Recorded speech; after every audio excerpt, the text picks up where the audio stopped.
Our next speaker is Professor Pascal de l'Université Toulouse Paul Sabatier, who will speak on the invertibility in Nevanlinna quotient algebras. Please. Thank you. Hello, everyone. So this is a joint work with Artur Nicolau from Barcelona, as you can read probably, but it's important to remind it.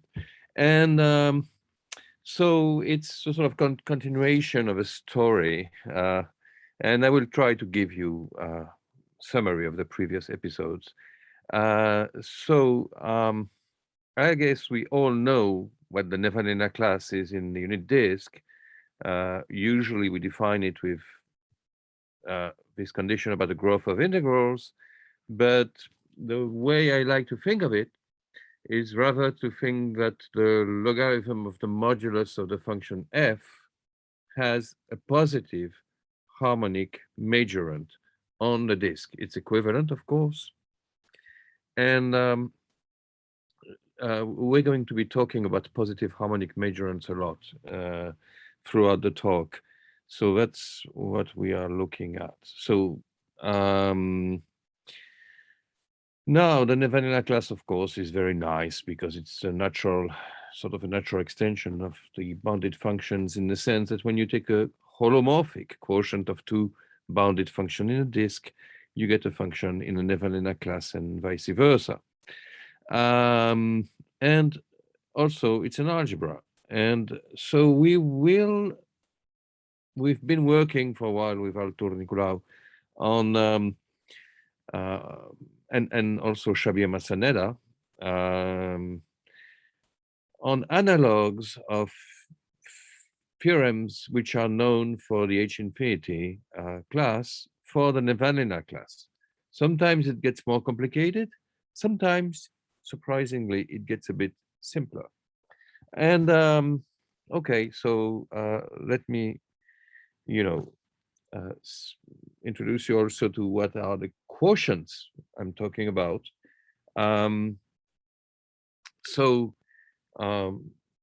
Essentially, well, think of theta as a Blaschke product, and then we will think of two functions being the same if they coincide on the zero set of a Blaschke product.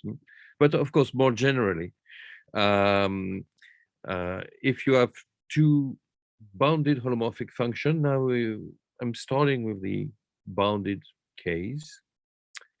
We say that two functions are equivalent if their difference is a multiple of some inner function. Okay, so each class in this equivalence relation is one representative plus this ideal, this principal ideal of functions. Now, what we call the visible information, if we need to say something about this, as I said, all the functions in the class F coincide on the zero set of the function theta, which may not be saying very much if theta is a singular inner function, but is saying a lot if theta is a Blaschke product. And at any rate, that's the only information we have about the values of functions in the class F, because anywhere else the values can be many different things. And so this visible information gives us a necessary condition for invertibility of the class in the quotient algebra. Yeah, if the function is, if the class of F is invertible, then the values on the zero sequence of theta must be bounded below, because if you think about it, if you add an inverse, you multiply the two, values must be 1 on the sequence, and so and the inverse is the class of a bounded function too. So you cannot have your values of f tending to zeros on the sequence. But that's a necessary condition. And is that a sufficient condition? If you have a class of f which verifies that the values on the zero set of theta are bounded below, then is it invertible in the quotient algebra? Of course, no reason for it to be invertible as a single function. And so what do we want? We want to see whether we can find a class in the quotient such that the product of the classes is equal to the class of one, I should have written, right? The unit in the algebra. And of course, since since the classes have got this form, it's easy to see that it's equivalent to find two functions, g1 and g2, such that f times g1 plus theta times g2 is identically equal to 1 everywhere. So in fact, we're trying to solve a certain special case of a corona problem, right? And it's a true corona. I mean, I'm not doing the ideal version of this as Brett was doing in the previous talk. So it's always going to be equal to 1. That would be an interesting problem to do the other thing, but it would lead to divisibility issues in the algebra. We haven't done that. Okay, so we're trying to, I mean, we're not, I mean, this is previous work. I'm telling you the H infinity case, and that was done by other authors about 12 or 13 years ago. These were Pam Gorkin, Raymond Mortini, and Nikolai Nikolsky. I'll tell you shortly what their result was. But first, of course, corona problem, as Brett reminded us, to solve it, it's enough and it's necessary and sufficient to have the condition about a sum of moduli being bounded below everywhere on the disk. And so our problem reduces to this, that if you have a function which is bounded below on the zero set of the function theta, of the inner, theta is an inner function, is it true that the sum of the modulus of f plus the modulus of your inner function theta is bounded below everywhere, not only on the zeros of theta? Okay, we can hope that this will happen because on the zeros of theta and nearby, theta is small, but f is big. Well, not too small at least.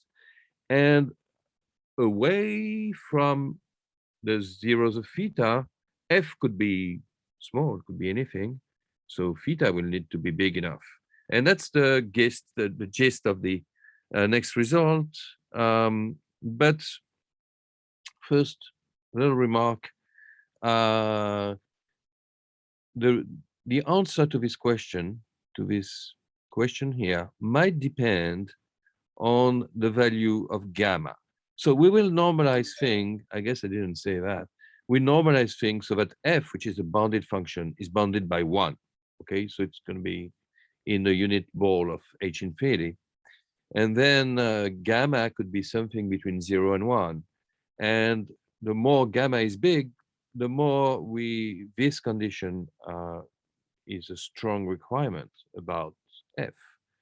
And it could turn out that this implication is true for some values of gamma and not for others. And this is the threshold.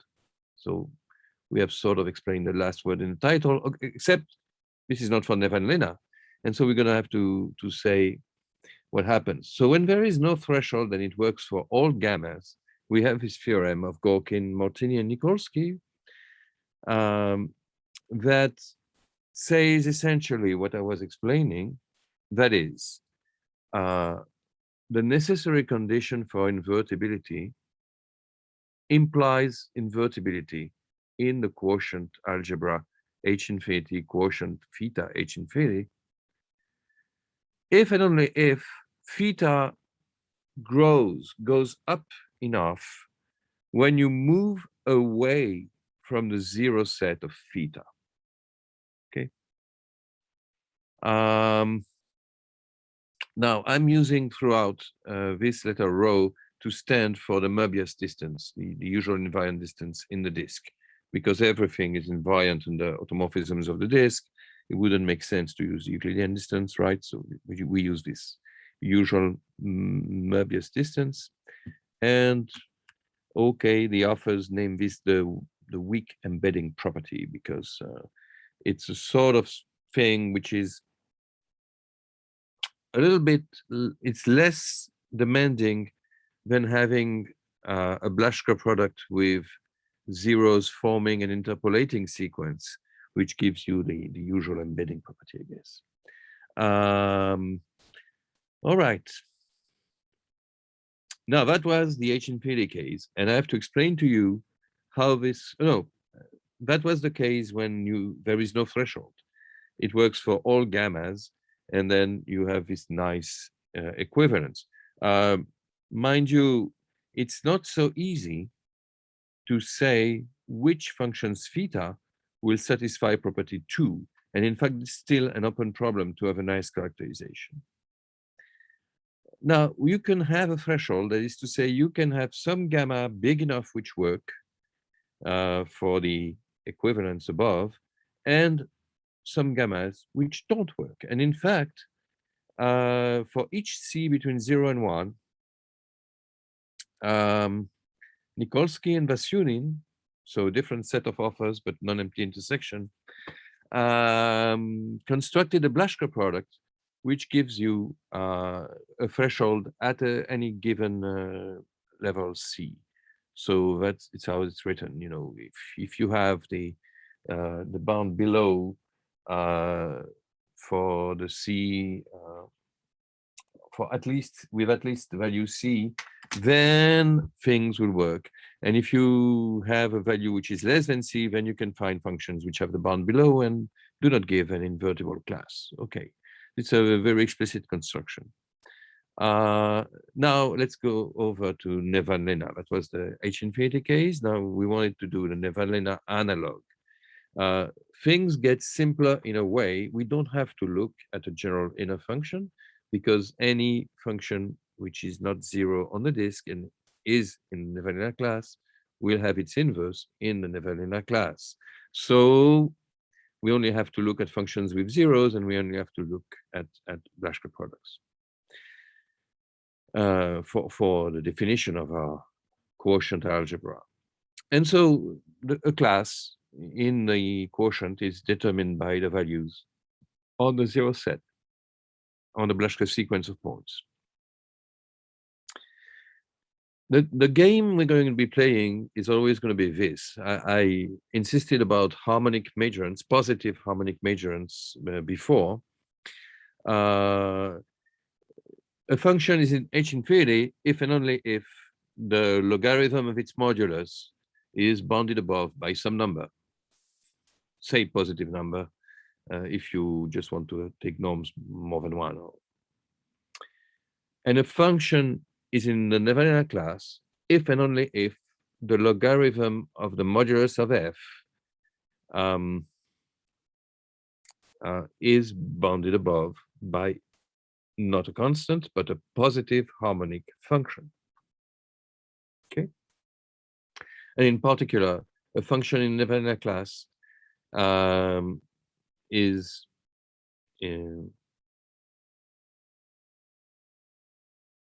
invertible, well, if and only if the logarithm of the modulus of f is more than minus h.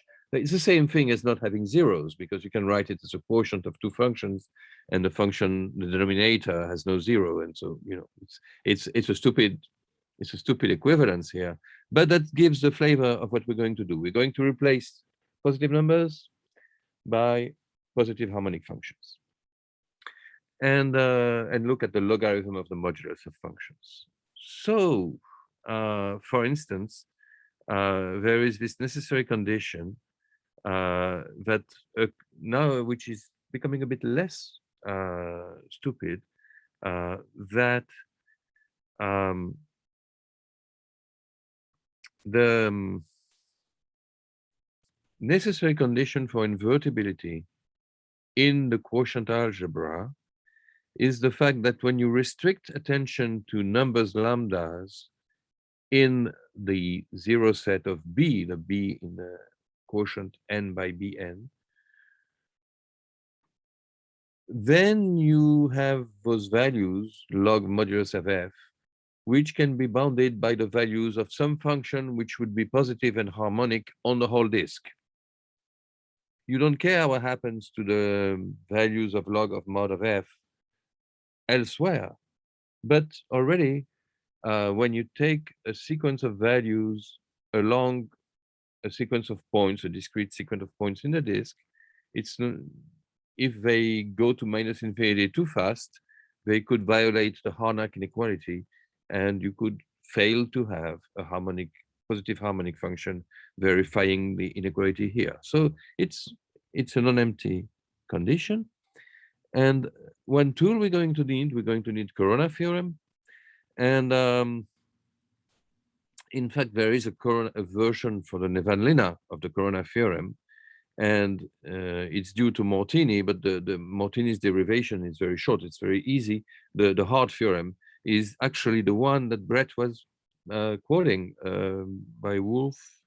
It's some theorem about the ideals in H infinity. So anyway, for us, we will forget about the proof and just remember that you can solve the Corona theorem with Nevanlinna data and Nevanlinna solution if and only if the sum of the moduli, rather than being bounded below by a positive constant, is bounded below by the exponential of a negative harmonic function. So h is always positive, so I write it e to the minus h. Or if you want, if you take the logarithm of that whole thing, it's bounded below by minus h. Okay, so that's the usual game, right? Or what I want to think of as the usual game. And we can use that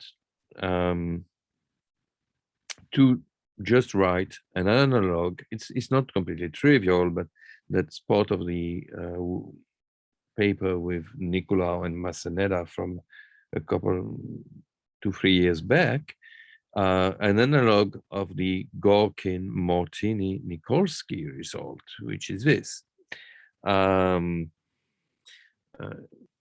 You have that, do I have a pointer here? Yes. Or maybe I can use the spotlight. You have this. Nah, I cannot use the spotlight correctly. Sorry.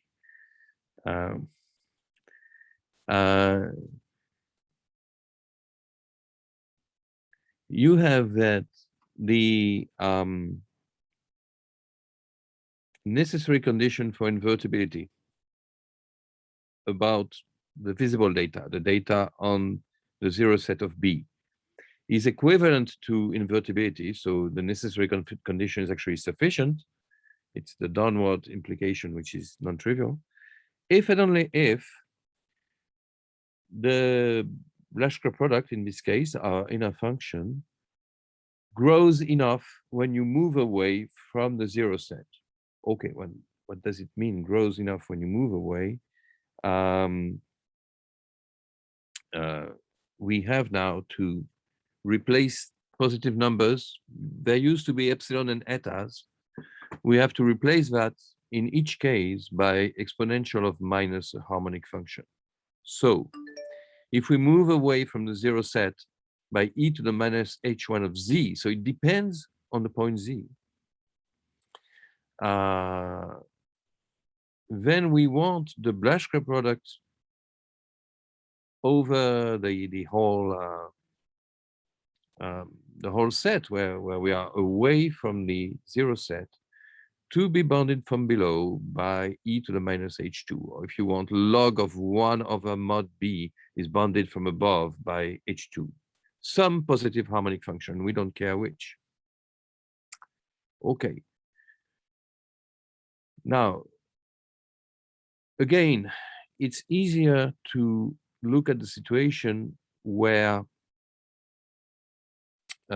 we want to do this for all possible H1. That's the analog of the Gorkin-Martini-Nikolsky theorem when it was for all possible epsilon or gamma, all possible gammas. So, and in fact, in that case, what's going on? This was a picture trying to show you trying to show you what condition our Blaschke product should verify. That is to say, we move away from the zeros where log of 1 over b is infinite, of course.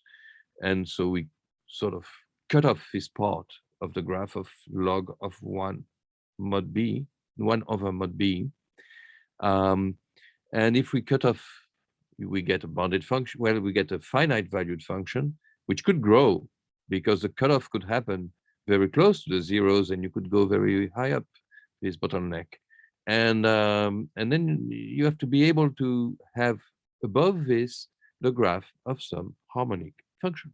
Well, okay, it could happen, it could not happen, but depends how wide those disks are, and those disks are the wider when h1 is smaller.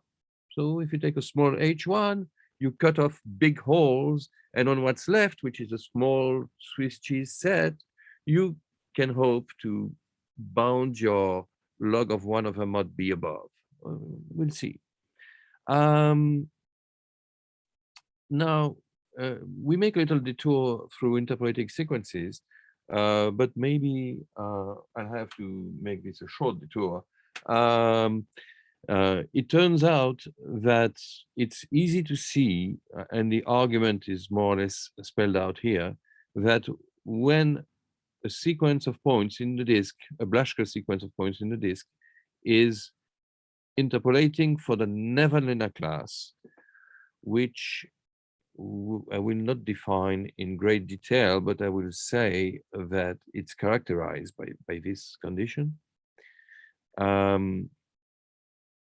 Again, a condition of harmonic majorant type. You look at the log of the derivative of the Blaschke product at each of the points which are zeros of the Blaschke product, and that gives you a sequence of values, real values along the zero sequence in the disk, and this tends to minus infinity maybe, but we should be able to put it above a negative harmonic function. And that's the condition for having an interpolating sequence for Nevanlinna class, something that was studied some time ago by Hartmann and Nicolau and Massanetta. And in that case, it's a one-line argument to see that it's okay, that you have that the necessary condition for invertibility implies invertibility. What is surprising, and that's what we did with Nicolau and Massanetta a couple of years ago, maybe 3 or 4 years ago, actually, is that this is the only case. Any Blaschke product which verifies this Nevanlinna analog of the weak embedding property has to have a zero set, which is a finite union of interpolating sequence. All right, it's not the case in the H infinity case. That's a big difference. And that makes the Nevanlinna case somehow simpler. Okay, but that was when we have no threshold, when we want this to be true, when we want the equivalence here to be true for any H1 positive harmonic function. And now today, I would like to tell you next episode in the story, which is when we have a threshold. So the analog of the Nikolsky-Vasyunin result, where we not only need to have f of lambda greater than some e to the minus h of lambda, but h to be good enough. So in fact, small enough so that the modulus of f is big enough so that we can get the majorant for the, so that we can get the invertibility, all right? And now, right, okay. So at this point, you are perfectly forgivable if you're a little bit lost. You know, what is the threshold? you know, what does it mean? So we want to. So this was the case when there is no threshold, and now here is the question for the threshold.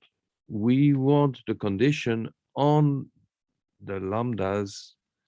Lambda has to be a 0 of B, so only on the 0 sequence of B,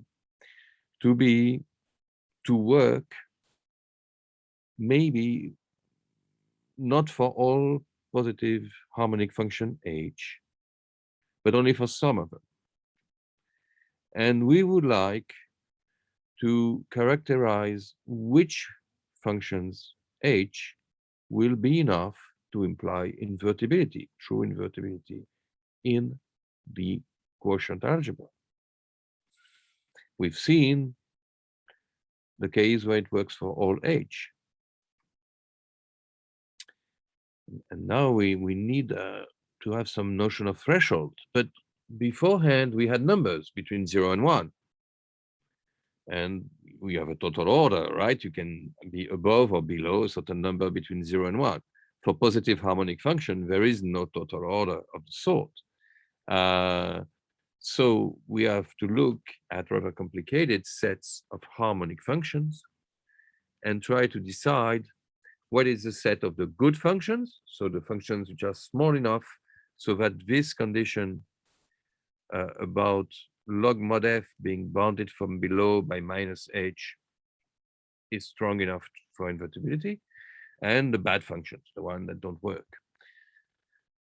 And then we want to relate this to some condition about, okay, good functions, small enough so that you cut out big invariant disk around each 0 of the Blaschke product you're looking at, the Blaschke product that defines your quotient, so that in what remains, if you have big disk, what remains is small set full of holes, allows you to diminish the value of log of 1 over mod b minus log mod b, same thing, so that you can put a positive harmonic function, any positive harmonic function, don't care, above it. Okay. Now that relationship was nice when we were looking at any harmonic function, because you could play and change your function. Now we want to say a certain h1 here and a certain h1 here. What is the relationship between those two properties? We would like them to be equivalent for each h1. Well, it's not the case, actually, or at least we couldn't prove it. So let's see one implication, the one that is sort of nice. So let's assume that h is a function that has the good geometric property. The geometric property, that is to say, when you take points in the disk which are far away from the 0 set of the Blaschke product, as measured with this varying yardstick, right? A distance by which you are far away. Not only we're using the Möbius distance, but depending on the z, you apply different standards that depend on the value of your harmonic function. Okay, that's one thing. We would like h1 to be good enough to be, you know, if it's a constant, it should always work, for instance, so that when you remove those points which are near the bad points, then minus log mod b is bounded by your positive harmonic function, which is harmonic and positive on the whole disk. That's one thing. You assume that h1 is good enough for that. Then it should be good enough such that if you take a bounded, so it's no loss of generality to look at representatives which are like that, right? Because any zero-free function is invertible in the Nevanlinna class, and so does not affect the invertibility question. Okay, so you take a bounded holomorphic function, bounded by 1. You assume it's bounded from, it's the same normalization as in the H infinity case, in other words. you assume that it's bounded from below only on the points of the zero sequence of your Blaschke product B. And you assume it's bounded from below using the function h1. Then it's going to be actually invertible. Well, it's not quite true. We would like this to be true. It's not quite true. It's only true up to a constant that can be as close to 1 as you would like, but just a little bit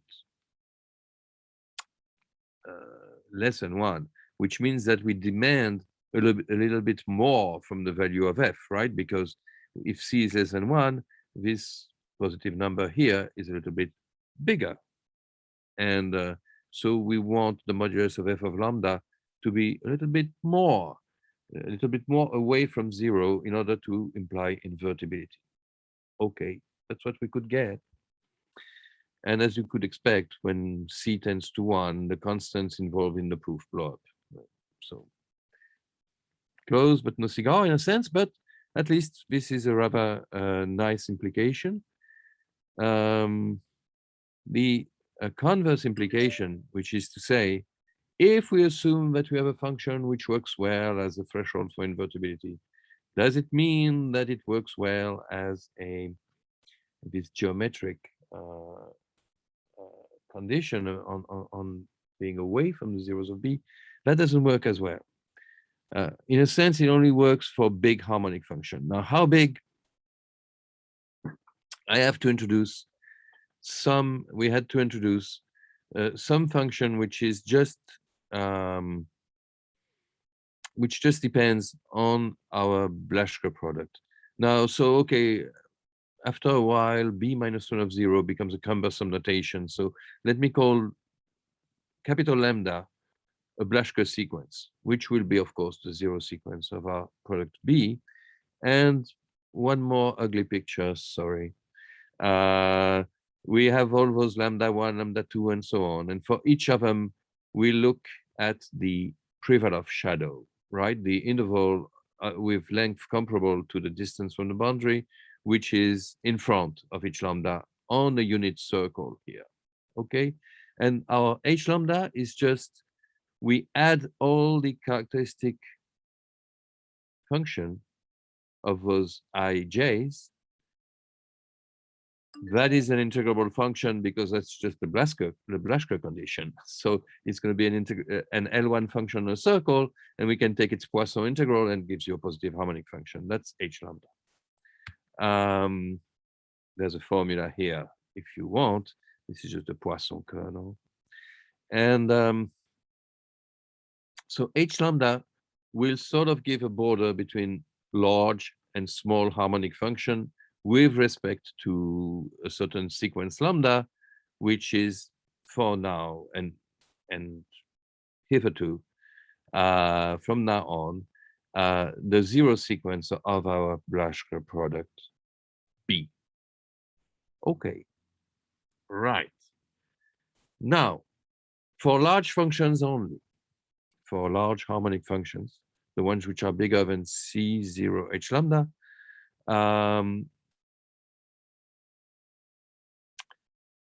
if H1 can play the role of a good invertibility threshold, that is to say, modulus of f of lambda is bigger than e to the minus h1, and there again, there is a constant c. This time, it's more than 1. So we want h1 to be such a strong invertibility threshold that reducing it a little bit, reducing here the condition a little bit, still works to get the class invertible in the quotient algebra. Then, yes, we have this geometric condition that whenever we remove disks with those radii e to the minus h1 of z, okay, technically speaking, they're not exactly disk because you see, but the variation near each point is negligible. And then on what's left after we remove those disks around the bad points where b vanishes, then minus log of mod b can be dominated by a positive harmonic function, a positive harmonic majorant. Okay, so that is not a complete converse, but a converse for large functions. Okay, now, well, you see, it's hard to see what are the harmonic functions that work for this, right? I mean, as I said, it's a set of harmonic functions which verify some condition and so on. Okay, so now for the rest of the talk, I will give a few facts about the functions which verify the second condition here, the condition about allowing log of 1 over mod b to have a harmonic majorant. And so I give a name to the functions that do this for a given Blaschke product b, and just watching the time. And now I want to know what are the properties of such a set of functions, which is easier to study than the one about invertibility and which is closely related. And well, first, there's a monotonicity property, obviously, because the smaller the function, the easier it is for it to verify the condition. And then any constant works, because if you cut away disks with constant radii, it's a well-known lemma that log of 1 over mod b is majorized by the function, a multiple of the function h lambda I defined earlier. Okay, so we know at least there are functions in our set. It's not an empty set.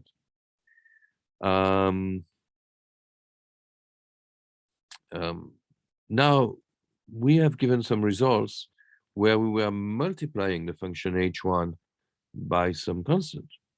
So we want maybe say, does it change something if we multiply the function h1 by some constant? It's, it would be nice if we could say, but multiplying by a constant doesn't matter because we can always change the function by a multiplicative constant and it will remain with the same condition. Now, that is true if your function grows fast enough. So, already,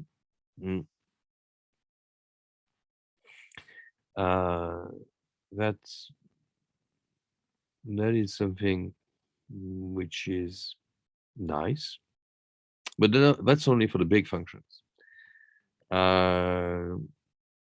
Oh, another thing I want to say also is that not only our set is not empty, but it's not trivial. It's it always contains unbounded functions. And a more surprising and discouraging thing is that if you take a function which if you take any unbounded positive harmonic function, you can find a Blaschke product so that it is not in h of b, so that it's not good enough to cut away big enough disk so that in the remaining set, log of 1 over mod b has got a harmonic majorant. Those functions, well, I mean, there's a relationship between the Blaschke product b and its zeros and your function h. And so in that case, the function h does not grow very fast with respect to b. It's not at all in the previous, of course. If you take the second and the fourth paragraph, you will say those two results go against each other. But that's because you have this condition here, where lambda is the zero set of b. And of course, in that case, you construct a Blaschke product b from h, and it's going to be, the zeros are going to be thick enough, numerous enough, so that H will not verify the condition here. And you can do that. You can do it such that any multiplicative, any multiplying H by any number greater than 1 will make it fall out of the H of B class, if you take B in a certain way. Now I would like to give some condition, at least when you have a Blaschke product B, to give some condition that allows you to say, yes, the function works, and it is in H of B, because all of this is not very explicit. So let me remind you about what a witness square is. You recall witness square is some, I should draw it.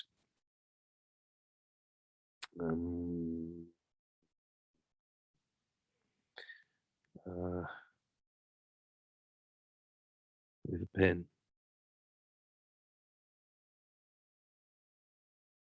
Oh, what's okay. So apparently Zoom doesn't like.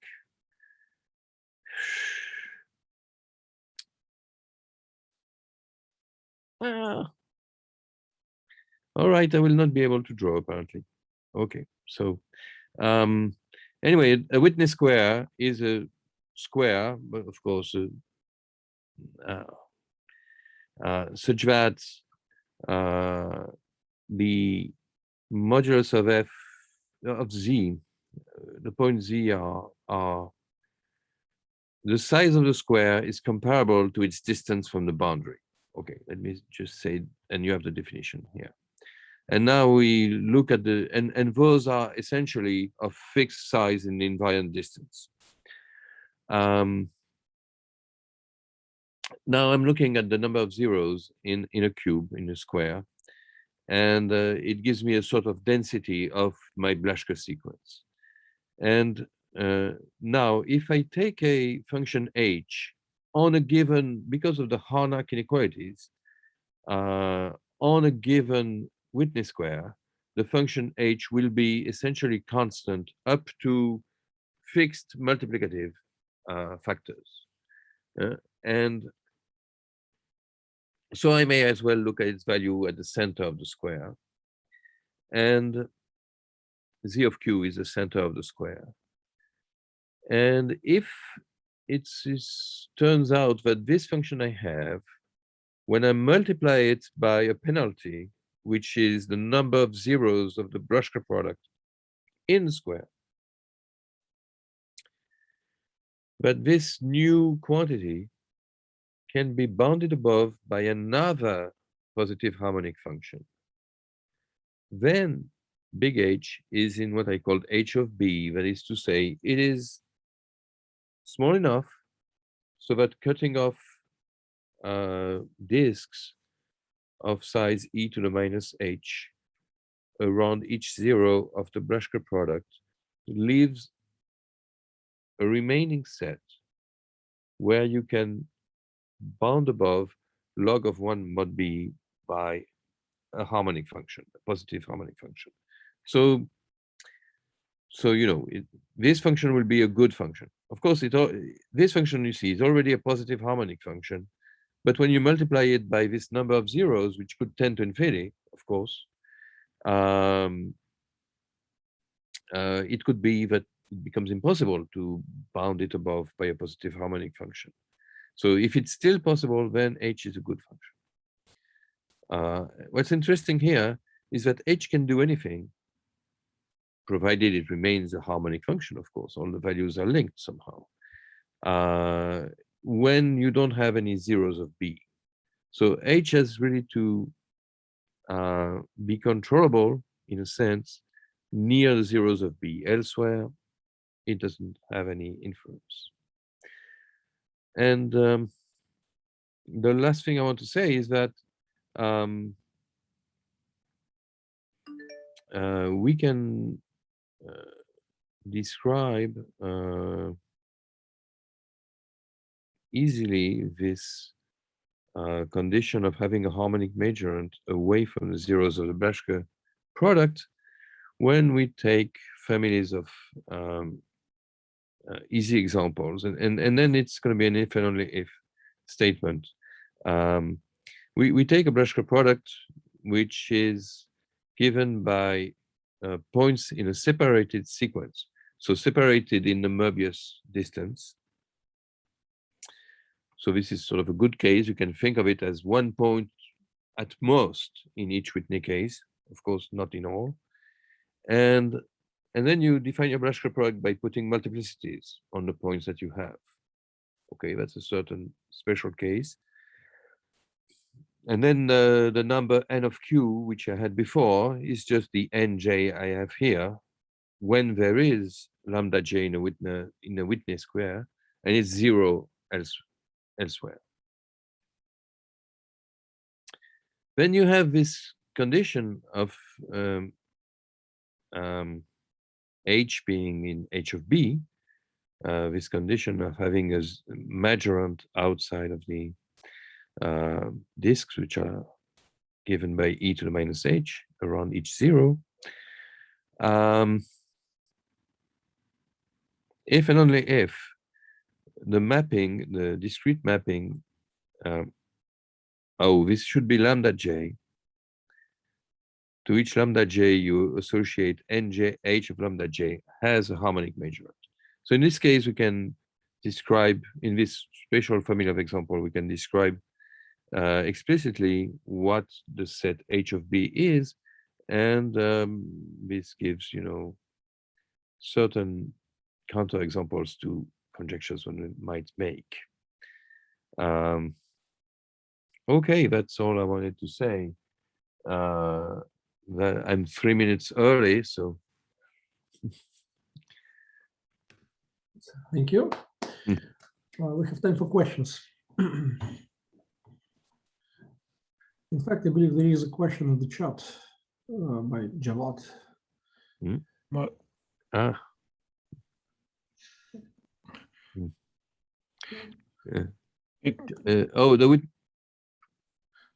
T of Q? Yeah, the Whitney square, I mean, I think even in Garnet is like that. Isn't it the upper half of it's the top half of the Carlson window. Yes. But if you only take dyadic Carlson windows, the Whitney squares is like, the Whitney decomposition of a complement of a compact set, isn't it? When you take things which are smaller and smaller as you get close to your set. And here the set would be the unit circle. Yeah. Sure. So it's yeah. If you think about the picture that Garnet always draws, that's the one. Yeah. We are children of Garnet in a way, I mean, I was his PhD student, and Artur collaborated with him. Yes, at UCLA. I have another question about Martini's theorem, or a version of Martini's theorem, to see if it's possible. He went from Hardy spaces to n. Do we have a version of such a theorem for n plus? The Smirnov class. Yes. Yes, there is. I didn't want to talk about the Smirnov class here. We in the paper from 3 years ago with Massaneda and Nicolau, we also looked at this analog of the Gorkin-Martini-Nikolsky result for the Smirnov class. It gets a bit more complicated because there, not every function which has no zeros is invertible. You have to say something about the inner factor. And then the question becomes a little bit more complicated, and actually, but there is a version of the theorem. Essentially, if you have a bad inner factor, it's very hard to say anything. I forget the exact statement. Sorry. And so we didn't want to look at the threshold question for that class because it was not so simple and not so nice. Okay. Thank you. Other questions? If not, then let's thank our speaker again. Thank you.